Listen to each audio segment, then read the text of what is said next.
Shalom kekasih Tuhan. Saudara, pernahkah saudara mendengar atau mengalami hal seperti ini? Katanya kamu sudah fokus Yesus, sudah hidup dalam kasih karunia, sudah orang grace, dan selalu merasa bahwa Tuhan Yesus sangat mengasihimu. Kok belum ada perubahan yang nyata dalam perbuatanmu? Pernah nggak kita mendengar atau mengalami itu? Ya kan? Saudara yang kekasih dalam Tuhan, seringkali orang menghakimi orang yang hidup dalam kasih karunia dengan mengemukakan pendapat atau pernyataan-pernyataan di atas tadi. Mereka mulai menyerang perilaku orang tersebut yang menurut mereka belum menunjukkan perubahan hidup yang berarti. Saudara harus ingat bahwa Yesus pernah mengalami keadaan yang sama ketika dicobai di padang gurun. Iblis datang dan menginginkan Yesus melakukan sesuatu untuk menunjukkan dia adalah anak Allah. Yang perlu kita sadari adalah saat kita mempercayai dan menerima kabar baik kasih karunia, yang terpenting bukanlah merubah pandangan orang terhadap diri saudara dan saya.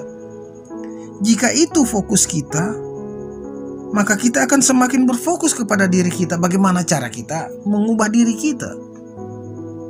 Perubahan yang terpenting ketika kita mempercayai kabar baik tentang kasih karunia Yesus adalah kita mempunyai perubahan pandangan tentang Tuhan terhadap diri kita.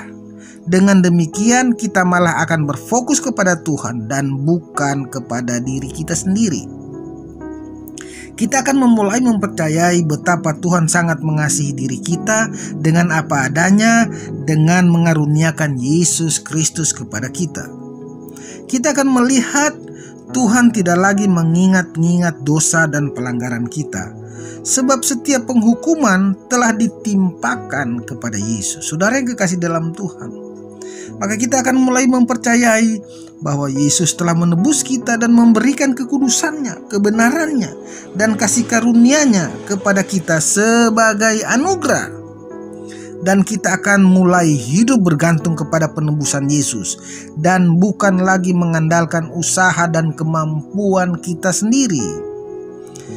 Seiring pandangan kita tentang Tuhan terhadap diri kita berubah, maka pandangan kita terhadap diri kita sendiri pun berubah. Kita mulai melihat diri kita sebagai anaknya yang dikasihi, sebagai anaknya yang diberkati, sebagai anaknya yang telah diampuni dan diterima apa adanya. Haleluya.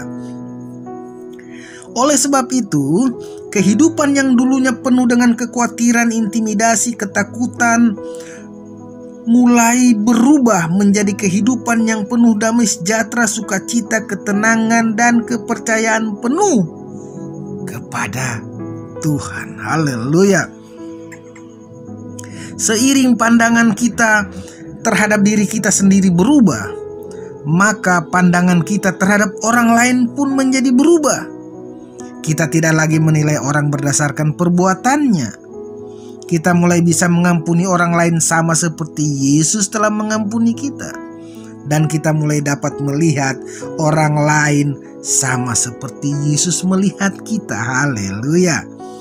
Dan pertanyaannya adalah, bagaimana pandangan orang lain terhadap kita dapat berubah?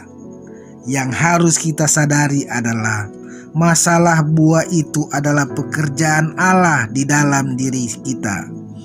Kita tidak perlu memusingkan perubahan pandangan orang lain terhadap kita. Kita hanya perlu terus melekat dan terkagum kepada Yesus, maka buah itu pun akan muncul dengan sendirinya.